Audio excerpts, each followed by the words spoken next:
নমস্কাৰ আপোনালোকে চাবলৈ আৰম্ভ কৰিছে আছামিজ ট্ৰেণ্ডিং আজি 22 ডিচেম্বৰ আৰু আজি ৰাতিপুৱাৰ কেইবাটাও গুৰুত্বপূৰ্ণ খবৰ আহি পৰিছে আৰু এনেধৰণৰ খবৰসমূহ নিতৌ চাবলৈ চেনেলটো ছাবস্ক্ৰাইব কৰি ভিডিঅ'টোত এটা লাইক কৰি দিব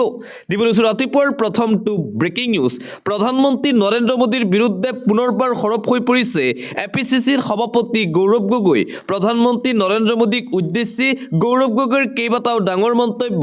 সম্প্ৰীতি অসম ভ্ৰমণত প্ৰধানমন্ত্ৰী নৰেন্দ্ৰ মোদী ডাঙৰীয়াই যোৱা দুদিন ধৰি অসমত কেইবাটাও কাৰ্যসূচীত অংশগ্ৰহণ কৰিছে আৰু অসমবাসী ৰাইজক সম্বোধন কৰিছে কিন্তু দুৰ্ভাগ্যজনকভাৱে প্ৰধানমন্ত্ৰী নৰেন্দ্ৰ মোদী ডাঙৰীয়াই এবাৰলৈও অসমীয়াৰ হিয়াৰ আমঠু তথা প্ৰাণৰ শিল্পী প্ৰয়াত জুবিন গাৰ্গ সম্পৰ্কে এটা শব্দও উচ্চাৰণ নকৰিলে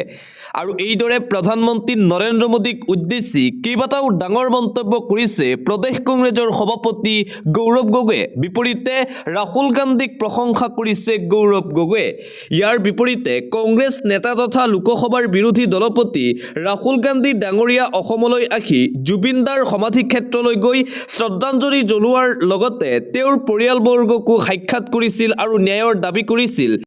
কংগ্ৰেছ সংসদীয় দলৰ সভানেত্ৰী সোনিয়া গান্ধী ডাঙৰীয়ানীও গৰিমা শইকীয়া গাৰ্গলৈ পত্ৰযোগে নিজৰ সমবেদনা জ্ঞাপন কৰিছিল আমি প্ৰতিজন অসমীয়াই জুবিন দাৰ ন্যায়ৰ বাবে আৰু জুবিন দাক ভাৰত ৰত্নৰ বাবে সৰ্বোচ্চ সন্মান প্ৰদান কৰাটো বিচাৰোঁ তেনেস্থলত এনেধৰণৰ অৱহেলা আৰু উদাসীনতা আমাৰ বাবে কোনোপধ্যেই গ্ৰহণীয় নহয় এইদৰে প্ৰধানমন্ত্ৰী নৰেন্দ্ৰ মোদীক উদ্দেশ্যি ডাঙৰ মন্তব্য কৰিছে প্ৰদেশ কংগ্ৰেছৰ সভাপতি গৌৰৱ গগৈয়ে প্ৰধানমন্ত্ৰী নৰেন্দ্ৰ মোদীক তীব্ৰ ভাষাৰে সমালোচনা কৰাৰ বিপৰীতে কংগ্ৰেছৰ যুৱৰাজ তথা বিৰোধী দলপতি ৰাহুল গান্ধীক উচ্চ প্ৰশংসা কৰিছে গৌৰৱ গগৈয়ে আৰু আনপিনে প্ৰধানমন্ত্ৰী নৰেন্দ্ৰ মোদীৰ বিৰুদ্ধে পুনৰবাৰ সৰব হৈ পৰিছে বিধায়ক অখিল গগৈ প্ৰধানমন্ত্ৰী নৰেন্দ্ৰ মোদী আখিল অসমবাসীৰ মৰমৰ জুবিন ক্ষেত্ৰলৈ যাবলৈ সময় নাপালে প্ৰধানমন্ত্ৰী নৰেন্দ্ৰ মোদী প্ৰধানমন্ত্ৰী আখিল বিমানবন্দৰ আদানীক দিলে চকীত স্মৰণ কৰিলে বিজেপিৰ কাৰ্যকৰ্তাৰ সৈতে নিৰ্বাচনৰ কথা পাতিল ছাত্ৰ ছাত্ৰীৰ সৈতে পৰীক্ষা পে চৰ্চা কৰিলে কিন্তু অসমবাসীৰ মৰমৰ প্ৰাণৰ শিল্পী জুবিন ক্ষেত্ৰলৈ যাবলৈ সময় নাপালে প্ৰধানমন্ত্ৰী নৰেন্দ্ৰ মোদী লগতে প্ৰধানমন্ত্ৰী নৰেন্দ্ৰ মোদীৰ বিৰুদ্ধে সৰব হৈ পৰিছে অসম জাতীয় পৰিষদৰ সভাপতি লুৰিণজ্যোতি গগৈ কিয় প্ৰধানমন্ত্ৰী নৰেন্দ্ৰ মোদীৰ মুখত এবাৰো নাম নোলাল প্ৰাণৰ শিল্পী জুবিন গাৰ্গৰ লগতে জুবিন গাৰ্গৰ চাৰ্জশ্বিট সন্দৰ্ভতো সৰব হৈ পৰিছে লুৰিণজ্যোতি গগৈ আমাক জুবিন দাই ন্যায় পোৱা ধৰণে চাৰ্জশ্বিট লাগে মৃত্যুৰ পাছত জুবিন গাৰ্গৰ চৰিত্ৰ খনন কৰিবলৈ উঠি পৰি লাগিছে এটা মহল জুবিন গাৰ্গলৈ ইমান ভয় কিয় মুখ্যমন্ত্ৰী হিমন্ত বিশ্ব শৰ্মাৰ প্ৰশ্ন উত্থাপন কৰিছে লুৰিণজ্যোতি গগৈয়ে আৰু আনপিনে বিধায়ক অখিল গগৈৰ তাৎপৰ্যপূৰ্ণ মন্তব্য শ্যামকানু মহন্ত সিদ্ধাৰ্থ শৰ্মা শেখৰজ্যোতি গোস্বামী অমৃতপ্ৰভা মহন্তৰ ফাঁচি নহয় বিধায়ক অখিল গগৈয়ে পুনৰবাৰ বিস্ফোৰক মন্তব্য কৰিছে ছমাহৰ পিছতেই জেলৰ পৰা ওলাই আহিব 7 অভিযুক্ত হিমন্ত বিশ্ব শৰ্মাৰ ধমকিলৈ মই ভয় নকৰোঁ জুবিন গাৰ্গৰ হত্যাৰ অভিযুক্তসকলৰ কোনো কাৰণতেই ফাঁচি নহয় কেৱল মাত্ৰ নিৰ্বাচনলৈকেহে জেলত থাকিব 7 অভিযুক্ত মুখ্য জেলত দিব ফাঁচি দিবলৈ খুজি আছে হিমন্ত বিশ্ব শৰ্মাৰ চৰকাৰে এছআইটিৰ CIOৰ জৰিয়তে মোক ভয় খুৱাবলৈ খুজি আছে অসমত আটাইতকৈ বেছি গোচৰ থকা মানুহটোৱেই মই মন্তব্য বিধায়ক অখিল গগৈৰ আন এটা গুৰুত্বপূৰ্ণ খবৰ কংগ্ৰেছ দলৰ বিৰুদ্ধে পুনৰবাৰ আক্ৰমণাত্মক ৰূপত প্ৰধানমন্ত্ৰী নৰেন্দ্ৰ মোদী কংগ্ৰেছে অসম আৰু অসমীয়াক ভাল নাপায় বুলি মন্তব্য প্ৰধানমন্ত্ৰীৰ কংগ্ৰেছে ভাল পায় কেৱল অবৈধ বাংলাদেশী নাগৰিকক কংগ্ৰেছে দেশ বিৰোধী চিন্তাক প্ৰাধান্য দিয়ে বুলি মন্তব্য মোদীৰ মই চাইৱালা হয় মই যদি চিন্তা নকৰোঁ কোনে কৰিব চাহ বাগিচাৰ ৰাইজৰ কথা কেৱল আমি চিন্তা কৰোঁ কংগ্ৰেছে অসমৰ বনাঞ্চল অসমৰ মাটিত অবৈধ অনুপ্ৰৱেশকাৰীক বচাব বিচাৰিছে কংগ্ৰেছে কেৱল ভোট বেংকৰ কথা চিন্তা কৰিছে বেলেগৰ প্ৰতি কোনো গুৰুত্ব নাই কংগ্ৰেছ দলৰ আপোনাৰ পৰিচয়ৰ লগতে কংগ্ৰেছৰ কোনো ধৰণৰ সম্পৰ্ক নাই। কংগ্ৰেছে কেৱল চৰকাৰ বিচাৰে আৰু শাসন বিচাৰে। কংগ্ৰেছে ৰক্ষণাবেক্ষণ দি আছে অবৈধ অনুপ্ৰৱেশকাৰী নাগৰিকক। কংগ্ৰেছৰ বিৰুদ্ধে অসমত আহি পুনৰবাৰ আক্ৰমণাত্মক ৰূপত দেখিবলৈ পোৱা গ'ল প্ৰধানমন্ত্ৰী নৰেন্দ্ৰ মোদীক। আমাৰ চৰকাৰে ভূপেন দাক ভাৰত ৰত্ন দিওঁতে কংগ্ৰেছে মুকলিকৈ বিৰোধিতা কৰিছিল। কংগ্ৰেছৰ ৰাষ্ট্ৰীয় অধ্যক্ষই কৈছিল, মোদীয়ে নাচ গান গোৱাসকলক ভাৰত ৰত্ন দিছে। এয়া ভূপেন দাৰ প্ৰতি চূড়ান্ত অপমান। কংগ্ৰেছ দলৰ নামৰূপত জনসভাত অংশগ্ৰহণ কৰি যোৱাকালি এইদৰে সৰব হৈ পৰিছে মোদী। চাহ জনগোষ্ঠীক ভূমিৰ অধিকাৰ কংগ্ৰেছে নিদিলে, বিজেপি চৰকাৰে ভূমিৰ পট্টা দিয়াৰ কাম কৰিছে আৰু চাহ বাগিচাৰ লোকসকলক ভূমিৰ পট্টা দিয়া হ'ব বুলি ঘোষণা কৰিছে প্ৰধানমন্ত্ৰী নৰেন্দ্ৰ মোদীয়ে। দুদিনীয়া ভ্ৰমণসূচী সমাপ্ত কৰি যোৱা সন্ধিয়া পুনৰ দিল্লীলৈ ৰাওনা হ'ল প্ৰধানমন্ত্ৰী নৰেন্দ্ৰ মোদী। অসমত আহি কংগ্ৰেছ দলৰ বিৰুদ্ধে এইদৰে সৰব হ'ল প্ৰধানমন্ত্ৰী মোদী। আনপিনে ৰাজ্যৰ মুখ্যমন্ত্ৰী ডক্টৰ হিমন্ত বিশ্ব শৰ্মাৰ মন্তব্য, আমি অসমীয়াই কেতিয়াও কল্পনা কৰা নাছিলোঁ যে এজন প্ৰধানমন্ত্ৰীৰ কাৰ্যকালতেই বগীবিলতো দলং হ'ব, ঢলাতো দলং হ'ব, নামৰূপতো সাৰ কাৰখানা হ'ব, জাগিৰোডতো ছেমি কণ্ডাক্টৰ হ'ব, গুৱাহাটীত অত্যাধুনিক বিমানবন্দৰ হ'ব। আজি অসমৰ জনজীৱনলৈ মাননীয় প্ৰধানমন্ত্ৰী ডাঙৰীয়াই ভাবিব নোৱাৰা পৰিৱৰ্তন আনিলে। নামৰূপত মুখ্যমন্ত্ৰী ডক্টৰ হিমন্ত বিশ্ব শৰ্মাই প্ৰধানমন্ত্ৰী নৰেন্দ্ৰ মোদীক এইদৰে প্ৰশংসাৰে উপচাই পেলালে। প্ৰধানমন্ত্ৰী নৰেন্দ্ৰ মোদীক ধন্যবাদ জ্ঞাপন কৰি উদাত্ত ভাষণ প্ৰদান কৰিছে ৰাজ্যৰ মুখ্যমন্ত্ৰী ডক্টৰ হিমন্ত বিশ্ব শৰ্মাই। 2026 চনত অৰ্থাৎ নতুন বছৰত মোৰ লগত একেলগে থাইলেণ্ড যাব বিচাৰিছে নেকি আপুনি? তেন্তে ৰ'ব, তিনিটাকৈ নাম্বাৰ স্ক্ৰীণত আহি আছে। এই তিনিটাকৈ নাম্বাৰ আপোনালোকে প্ৰথমে নোট ডাউন কৰক। এয়া টোটেলি ফ্ৰী। যদি আপোনাৰ ইচ্ছা আছে আমাৰ লগত বিজনেছ কৰিবলৈ, দেন কণ্টেক্ট কৰক স্ক্ৰীণত আহি থকা এই তিনিটাকৈ নম্বৰত আৰু বিজনেছ কৰক আৰু পইচাও ইনকাম কৰক, লগতে টৌৰো উপভোগ কৰক আপুনি ফ্ৰীতেই। পৰৱৰ্তী খবৰ, কংগ্ৰেছৰ লগত আমাৰ আদৰ্শগত অমিল আছিল, আছে আৰু ভৱিষ্যতেও থাকিব। অসমীয়াৰ স্বাভিমান অক্ষুণ্ণ ৰখাৰ স্বাৰ্থত আমি নিৰ্বাচন খেলিবলৈ সাজু হৈছোঁ কংগ্ৰেছ দলৰ সৈতে। 26ৰ নিৰ্বাচনৰ পূৰ্বে কংগ্ৰেছ দলৰ সৈতে মিত্ৰতা কৰি নিৰ্বাচন খেলিব বুলি ঘোষণা কৰিছে অসম জাতীয় পৰিষদৰ সভাপতি লুৰিণজ্যোতি গগৈয়ে। দিব লৈছোঁ এটা পলিটিকেল বিগ ব্ৰেকিং নিউজ। 26ৰ বিধানসভা নিৰ্বাচনলৈ কঁকালত টঙালি বান্ধিছে ৰাজ্যৰ কংগ্ৰেছ দলে। শক্তি প্ৰদৰ্শন, বিজেপিক প্ৰত্যাহ্বান জনাই কংগ্ৰেছে আৰম্ভ কৰিছে 26ৰ নিৰ্বাচনী ৰণদংকা। ৰাজীৱ ভৱনত কংগ্ৰেছৰ বৃহৎ যোগদান কাৰ্যসূচী অনুষ্ঠিত হৈছে। বিজেপি অগপ AIUDF এৰি 5 শতাধিক ৰাজ্যৰ একেলগে যোগদান কংগ্ৰেছ দলত। দলৰ ভেটি শক্তিশালী কৰাৰ উদ্দেশ্যে কংগ্ৰেছৰ নিৰ্বাচনী তৎপৰতা দেখিবলৈ পোৱা গৈছে। বিজেপি অগপ AIUDFৰ প্ৰতি মুখভংগ হৈ কংগ্ৰেছত যোগদান কৰিছে শ শ নেতাকৰ্মীয়ে। ভাৰতীয় জাতীয় কংগ্ৰেছ দলৰ সম্পাদক মনোজ চৌহানৰ উপস্থিতিত এই যোগদান কাৰ্যসূচী আৰু আনপিনে গৌৰৱ গগৈৰ নেতৃত্বতো বৃহৎ যোগদান কাৰ্যসূচী অনুষ্ঠিত হৈছে কংগ্ৰেছ দলত। মুঠতে কংগ্ৰেছে এইবাৰ শক্তি প্ৰদৰ্শন কৰিছে। 26ৰ বিধানসভা নিৰ্বাচনৰ পূৰ্বে অধিক শক্তি বৃদ্ধি পাইছে কংগ্ৰেছৰ। বিজেপিক প্ৰত্যাহ্বান জনাই কংগ্ৰেছে আৰম্ভ কৰিছে 26ৰ বিধানসভা নিৰ্বাচনৰ নিৰ্বাচনী ৰণদংকা। 26ৰ বিধানসভা নিৰ্বাচনলৈ কঁকালত টঙালি বান্ধিছে কংগ্ৰেছ দলে। গৌৰৱ গগৈৰ উপস্থিতিত বৃহৎ যোগদান কাৰ্যসূচী অনুষ্ঠিত হৈছে কংগ্ৰেছ দলৰ। আন এটা গুৰুত্বপূৰ্ণ খবৰ, নিৰ্বাচনলৈ সাজু হৈ পৰিছে লুৰিণজ্যোতি গগৈৰ অসম জাতীয় পৰিষদ। লুৰিণজ্যোতি গগৈৰ দলতো যোগদান কাৰ্যসূচী। 26ৰ নিৰ্বাচনলৈ সাজু হৈছে অসম জাতীয় পৰিষদ আৰু লুৰিণজ্যোতি গগৈ। ভিন্ন দলৰ শ শ লোকে যোৱাকালি যোগদান কৰিলে অসম জাতীয় পৰিষদত। লুৰিণজ্যোতি গগৈৰ উপস্থিতিত টিয়কত AJPৰ যোগদান কাৰ্যসূচী দেখিবলৈ পোৱা গৈছে। প্ৰাক্তন আছু নেতা নীলুফাৰ ৰহমানৰো অজাপত আনুষ্ঠানিকভাৱে যোগদান সভাতেই সংকল্প অসম জাতীয় পৰিষদৰ সভাপতি লুৰিণজ্যোতিৰ। জাতীয়তাবাদী ধাৰাক শক্তিশালী ৰূপত প্ৰতিষ্ঠাৰ বাবে কাম কৰিম বুলি মন্তব্য লুৰিণৰ। স্বাভিমানী আপোচবিহীন জাতীয়তাবাদী ধাৰা প্ৰতিষ্ঠা কৰিম অসমত। অচিনাকি নাগৰিকৰ বোজা জাপি দিয়া বিজেপিৰ ষড়যন্ত্ৰকো বাধা দিব অসম জাতীয় পৰিষদে, ঘোষণা কৰিছে অসম জাতীয় পৰিষদৰ সভাপতি লুৰিণজ্যোতি গগৈয়ে। অন্য এটা খবৰ, জেজেএমৰ ব্যৰ্থতা আৰু দুৰ্নীতিৰ বিৰুদ্ধে ৰাজ্যজুৰি কংগ্ৰেছৰ প্ৰতিবাদ জল জীৱন মিছনৰ আঁচনিৰ নামত কেলেংকাৰী হোৱাক লৈ কংগ্ৰেছৰ প্ৰতিবাদী কাৰ্যসূচী অব্যাহত আছে নলবাৰীৰ টাউন ব্লক কংগ্ৰেছৰ উদ্যোগত এক বৃহৎ প্ৰতিবাদী কাৰ্যসূচী ৰূপায়ণ কৰে যোৱাকালি বিজেপি মন্ত্ৰী জয়ন্ত মল্ল বৰুৱাৰ প্ৰতিমূৰ্তি দাহ কৰি প্ৰতিবাদ সাব্যস্ত কৰে কংগ্ৰেছ দলে মাকুমুৱাত এপিচিচিৰ সভাপতি গৌৰৱ গগৈৰ নেতৃত্বতো কংগ্ৰেছ দলৰ প্ৰতিবাদী সমদল দেখিবলৈ পোৱা গ'ল দিবলৈ আন এটা গুৰুত্বপূৰ্ণ খবৰ বাংলাদেশক সংখ্যালঘুক নিৰ্যাতন নকৰিব বাংলাদেশত সংঘটিত ঘটনাৰ বিৰুদ্ধে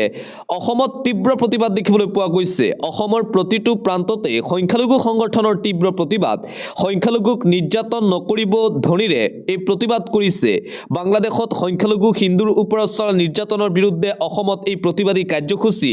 অসমত জাগ্ৰত মুছলমান সমাজ ভাৰত ভূটান ঘাইপথ অৱৰোধ কৰি সাব্যস্ত কৰে তীব্ৰ প্ৰতিবাদ বাংলাদেশৰ অন্তৰ্বৰ্তীকালীন চৰকাৰৰ মহম্মদ ইউনুছৰ প্ৰতিকৃতি দাহ তামুলপুৰ জিলাৰ দাৰকুছিত এভিএমচিৰ ভয়ংকৰ প্ৰতিবাদ বাংলাদেশৰ ঘটনাক লৈ মন্তব্য টাইছন হুছেইনৰ কোনো কাৰণতে গ্ৰহণযোগ্য নহয় বাংলাদেশৰ এই হিংসনীয় ঘটনা অন্য এটা খবৰ নৰেন্দ্ৰ মোদী দুখীয়া পৰিয়ালৰ সন্তান আছিল প্ৰধানমন্ত্ৰী নৰেন্দ্ৰ মোদীয়ে দুখীয়াৰ কথা গভীৰভাৱে উপলব্ধি কৰিব পাৰে 11 বছৰে কৃষক আৰু শ্ৰমিকৰ উন্নয়নৰ বাবে কাম কৰিলে প্ৰধানমন্ত্ৰী মোদীৰ বাবে সন্মান সহকাৰে জীয়াই আছে জনতাই সমগ্ৰ বিশ্বৰ আটাইতকৈ লোকপ্ৰিয় ব্যক্তি হৈছে নৰেন্দ্ৰ মোদী কংগ্ৰেছে দীৰ্ঘদিন ৰাজত্ব কৰাৰ পাছতো কৃষক শ্ৰমিকৰ বাবে একো নকৰিলে কংগ্ৰেছে উন্নয়নক আওকাণ কৰাৰ বাবে আমি বহু বছৰ পিছুৱালো প্ৰধানমন্ত্ৰী নৰেন্দ্ৰ মোদীৰ বাবে অসম আৰু উত্তৰ পূবৰ উন্নয়ন হৈছে ইয়াতকৈ ডাঙৰ কথা আমাৰ বাবে একো হ'বই নোৱাৰে প্ৰধানমন্ত্ৰী নৰেন্দ্ৰ মোদীৰ সন্মুখত উদাত্ত ভাষণ কেন্দ্ৰীয় মন্ত্ৰী তথা প্ৰাক্তন মুখ্যমন্ত্ৰী সৰ্বানন্দ সোণোৱালৰ দিবলৈ আন এটা গুৰুত্বপূৰ্ণ খবৰ মিছন বাংলাদেশী হাটাও অভিযান বিশ্বনাথৰ আসমুল খাতুনক বাংলাদেশলৈ বিতৰণ বিশ্বনাথৰ আসমুল খাতুন আফৰোজা বেগমক ভাৰত ত্যাগ কৰাৰ নিৰ্দেশ একশ্যন মুডত বিশ্বনাথ জিলা আয়ুক্ত বিশ্বনাথ জিলাত দুগৰাকীকৈ মহিলাক বিদেশী চিনাক্তকৰণ কৰা হৈছে ভাৰতৰ পৰা বহিষ্কাৰ কৰাৰ নিৰ্দেশ জিলা আয়ুক্তৰ ফালৰ পৰা হেলেম থানাৰ অন্তৰ্গত মিছামাৰীত ঘৰ আসমুল খাতুনৰ আনগৰাকী চতিয়া থানাৰ অন্তৰ্গত বকৰাপট্টাৰ আফৰোজা বেগম বৰ্তমান গোৱালপাৰা ডিটেনশ্যন কেম্পত আছে দুয়োগৰাকী মহিলা ডিটেনশ্যন কেম্পত থকা মহিলা দুগৰাকীক ভাৰতৰ পৰা বহিষ্কাৰৰ নিৰ্দেশ বিশ্বনাথ জিলা আয়ুক্তই জাৰি কৰিছে ভাৰত ত্যাগ কৰাৰ এই নিৰ্দেশনা আন এটা গুৰুত্বপূৰ্ণ খবৰ বাংলাদেশৰ মুছলমানক উভতি ধৰিলে ভাৰতীয় মুছলমানে বাংলাদেশীৰ গাত নাই মুছলমানৰ তেজ বাংলাদেশত হিন্দু নিৰ্যাতনৰ পিছতেই উভতি ধৰিলে ভাৰতীয় মুছলমানে বাংলাদেশী মুছলমানৰ গাত নাই প্ৰকৃত ইছলামৰ তেজ য'ত উগ্ৰবাদ আছে তাত ইছলাম ধৰ্ম নাথাকে বাংলাদেশৰ মুছলমানে বিশ্বত লজ্জিত কৰিছে মুছলমান সমাজক ইছলামৰ বদনাম কঢ়িয়াই আনিছে বাংলাদেশৰ মুছলমানে ভাৰতত যেনেকৈ সংখ্যালঘু মুছলমানক হিন্দু ভাইয়ে সুৰক্ষা দিয়ে বাংলাদেশতো সংখ্যালঘু হিন্দুক মুছলমানে সুৰক্ষা দিব লাগে বাংলাদেশৰ মুছলমানৰ বিৰুদ্ধে হুছাৰ জামাল ছিদ্দিকীৰ এই মন্তব্য সংখ্যালঘু মৰ্চাৰ ৰাষ্ট্ৰীয় সভাপতি জামাল ছিদ্দিকীৰ সমালোচনা বাংলাদেশী মুছলমানক অন্য এটা খবৰ বাংলাদেশৰ উত্তেজনাময় পৰিস্থিতিৰ প্ৰভাৱত যাতে অসমত নপৰে তাৰ প্ৰতি লক্ষ্য ৰাখি সীমান্তত উচ্চ সতৰ্কতা অৱলম্বন কৰিছে সীমান্তৰক্ষী বাহিনীয়ে 117 নং বেটেলিয়নৰ তত্ত্বাৱধানত দিনে নিশাই নিৰাপত্তা ব্যৱস্থা কটকটীয়া কৰি তুলিছে ভাৰত বাংলাদেশ সীমান্তত টহল দি আছে জোৱানসকলে সীমান্তত thermal camera night vision camera CCTV আৰু ড্ৰোনৰ সহায়ত 24 ঘণ্টীয়া চোৰাংচিয়াগিৰি চলি আছে সীমান্তত বাংলাদেশত যি হিংসাত্মক ঘটনা হৈ আছে তাৰ কোনো ধৰণৰ প্ৰভাৱ যাতে অসমত নপৰে তাৰ বাবে সীমান্ত আৰক্ষীৰ এই তৎপৰতা দেখিবলৈ পোৱা গৈছে পৰৱৰ্তী খবৰ যেতিয়ালৈকে অসমত গৌৰৱ গগৈৰ চৰকাৰ আহিব তেতিয়ালৈকে অসমত মিয়া নাথাকিবই বটদ্ৰৱা সাংস্কৃতিক প্ৰকল্প পৰিদৰ্শন কৰি মন্তব্য ৰাজ্যিক বিজেপিৰ সভাপতি দিলীপ শইকীয়াই এইদৰে মন্তব্য কৰি কয় যে যেতিয়ালৈকে কংগ্ৰেছ দলে অসমত চৰকাৰ গঠন কৰিব যেতিয়ালৈকে অসমত গৌৰৱ গগৈ চৰকাৰ গঠন কৰিব তেতিয়ালৈকে অসমত মিয়া নাথাকিবই এইদৰে বটদ্ৰৱাত উপস্থিত হৈ মন্তব্য কৰে ৰাজ্যিক বিজেপিৰ সভাপতি দিলীপ শইকীয়াই দিবলৈ আন এটা অতিকৈ গুৰুত্বপূৰ্ণ খবৰ এটা ব্ৰেকিং নিউজ যোৱাকালি 19 বাংলাদেশীক পঠাই দিয়া হ'ল বাংলাদেশলৈ নগাঁও আৰু কাৰ্বি আংলঙত গ্ৰেপ্তাৰ কৰিছিল অবৈধ বাংলাদেশী নাগৰিক কেইজনক অবৈধ বাংলাদেশীৰ অসমত ৰক্ষা নাই কঠোৰ হৈ পৰিছে ৰাজ্য চৰকাৰ দয়া নাই ক্ষমা নাই নীতিৰে এইবাৰ বিতৰণ ধৰা পৰিলেই এটাকৈ সীমা পাৰ কৰি দিয়া হ'ব বাংলাদেশীৰ অসম আৰক্ষী আৰু বিএছএফে চলাইছে যৌথ অভিযান বাংলাদেশীৰ বিৰুদ্ধে অবৈধ বাংলাদেশীক কঠোৰ সকিয়নি ভাৰতৰ প্ৰধানমন্ত্ৰী নৰেন্দ্ৰ মোদীৰো অন্য এটা খবৰ 10 কোটি টকা ব্যয় সাপেক্ষে নিৰ্মাণ হ'ব লগা কোকৰাঝাৰৰ মচুৱাঘাট দলঙৰ আধাৰশিলা স্থাপন বিটিচি প্ৰধান সাগ্ৰামা মহিলাৰীৰ এই অনুষ্ঠানতেই চিকিনা জৌখলাও ৰাষ্ট্ৰীয় উদ্যানৰ উল্টাপানী বনাঞ্চল বেদখল আৰু ধ্বংসৰ আঁৰত ৰাজনৈতিক ষড়যন্ত্ৰ জড়িত থকাৰো অভিযোগ তোলে বিটিচি প্ৰধান সাগ্ৰামা মহিলাৰীয়ে সমান্তৰালভাৱে 10ৰ পৰা 15 জানুৱাৰীৰ ভিতৰত বিটিচিৰ সকলো ৰাইজে মাটিৰ পট্টা পাব মাটিৰ পট্টা বিতৰণ কৰা হ'ব বুলিও ঘোষণা বিটিচি প্ৰধান সাগ্ৰামা মহিলাৰীৰ আন এটা গুৰুত্বপূৰ্ণ খবৰ বিজেপিৰ চশমাত কিশোৰ দাগ বিজেপিৰ চশমাৰে আৰএছএছক চোৱাটো ভুল মোহন ভাগৱতৰ তাৎপৰ্যপূৰ্ণ মন্তব্যক লৈ এতিয়া আলোচনা আৰম্ভ ৰাহুল গান্ধীক উভতি ধৰি আৰএছএছ প্ৰধান মোহন ভাগৱতৰ এই তাৎপৰ্যপূৰ্ণ মন্তব্য কলকাতাত আৰএছএছৰ শতবাৰ্ষিকী উদযাপন সভাত এই মন্তব্য আৰএছএছ প্ৰধান মোহন ভাগৱতৰ কিন্তু বিজেপিৰ চশমাত কি দাগ থকাৰ বাবে আৰএছএছক সেই চশমাৰে চোৱাটো ভুল বুলি ক'লে মোহন ভাগৱতে আৰএছএছে সত্য নহয় ক্ষমতাকে মহত্বপূৰ্ণ বুলি গণ্য কৰে বুলি ৰাহুল গান্ধীৰ অভিযোগ তাৰ পিছতেই দেওবাৰে ৰাহুল গান্ধীক উভতি ধৰিলে আৰএছএছ প্ৰধান মোহন ভাগৱতে আৰএছএছে কেৱল এটা সেৱাৰ সংগঠন নহয় সংঘক চাই বুজিব নোৱাৰি ইয়াৰ অভিজ্ঞতা ললেহে সংঘক বুজিব পাৰি বুলি মন্তব্য মোহন ভাগৱতৰ অন্য এটা খবৰ বাংলাদেশত হিন্দু নিৰ্যাতন তাৰ বিৰুদ্ধে আমচুৰো প্ৰতিবাদ দেখিবলৈ পোৱা গৈছে বাংলাদেশত সংখ্যালঘু হিন্দু ভায়ক কৰা অত্যাচাৰ সহ্য কৰা নহ'ব এই ঘটনাৰ ওপৰত কঠোৰ স্থিতি গ্ৰহণ কৰক ভাৰত চৰকাৰে এই বাংলাদেশীয়ে সময়ে সময়ে উত্তৰ পূৰ্বাঞ্চলৰ ওপৰত চকু দিয়ে বাংলাদেশে ভাৰত বিদ্বেষী মনোভাৱ ত্যাগ কৰিব লাগিবই মৌলবাদী শক্তিক কোনো পধ্যেই আমি প্ৰশ্ৰয় দিব নালাগে বুলি মন্তব্য ৰেজাউলৰ বিশ্বৰ যিকোনো স্থানতে সংখ্যালঘুক কৰা অত্যাচাৰ আমি মানি নলওঁ এই ঘটনাৰ ওপৰত কূটনৈতিকভাৱে ভাৰত চৰকাৰে ব্যৱস্থা ল'ব লাগে প্ৰয়োজনত সামৰিক শক্তিও প্ৰয়োগ কৰিব লাগে বাংলাদেশৰ নিচিনা সৰু ৰাষ্ট্ৰত ভাৰত চৰকাৰে চকু দেখুৱাৰ আগতে উৰি যাব বাংলাদেশ এখন সৰু দেশৰ বিৰুদ্ধে ভাৰত চৰকাৰে ব্যৱস্থা গ্ৰহণ নকৰে কিয় দাবী জনাইছে বাংলাদেশৰ বিৰুদ্ধে কঠোৰ ব্যৱস্থা লওক ৰেজাউলে বাংলাদেশে এনে কাণ্ড অব্যাহত ৰাখিলে যুদ্ধ ঘোষণা কৰিব লাগে বাংলাদেশৰ সংখ্যালঘু সুৰক্ষা দিয়ক ভাৰত চৰকাৰে বাংলাদেশৰ হিংসাত্মক ঘটনাৰ বিৰুদ্ধে এইদৰে সৰব হৈ পৰিছে আমচুৰ সভাপতি ৰেজাউল চৰকাৰ দিবলৈ আন এটা ব্ৰেকিং নিউজ মমতাৰ ভেটি কপাই আহি আছে হুমায়ুন কবিৰ মমতা বেনাৰ্জীৰ ভেটি কপাই পশ্চিমবংগত হুমায়ুন কবিৰৰ চমক আজি হুমায়ুন কবিৰে গঠন কৰিব নতুন ৰাজনৈতিক দল মমতা বেনাৰ্জীক চেলেঞ্জ পশ্চিমবংগৰ মিৰ্জাপুৰত অনুষ্ঠিত হ'ব বিশাল জনসভা হুমায়ুন কবিৰৰ নতুন ৰাজনৈতিক দল গঠন কৰিয়েই 294টা সমষ্টিত খেলিব নিৰ্বাচন ইতিমধ্যেই বাবৰি মছজিদ নিৰ্মাণেৰে দেশবাসীক চমক দিছে হুমায়ুন কবিৰে মুৰ্ছিদাবাদৰ সভাস্থলী পৰিদৰ্শন কৰি হুমায়ুন কবিৰৰ মন্তব্য তৃণমূল কংগ্ৰেছৰ ভেটি উচ্চন কৰিব তৃণমূল কংগ্ৰেছৰ পৰা বহিষ্কাৰ কৰা হৈছিল হুমায়ুন কবিৰক তাৰ পিছতেই নিজেই খুলিছে ৰাজনৈতিক দল আন এটা জৰুৰী খবৰ আহি আছে 31 ডিচেম্বৰ আনন্দত পাহৰি নাযাব যান বাহন আইন এটা ভুল কৰিলেই ভৰিব লাগিব বৃহৎ পৰিমাণৰ জৰিমনা আহি আছে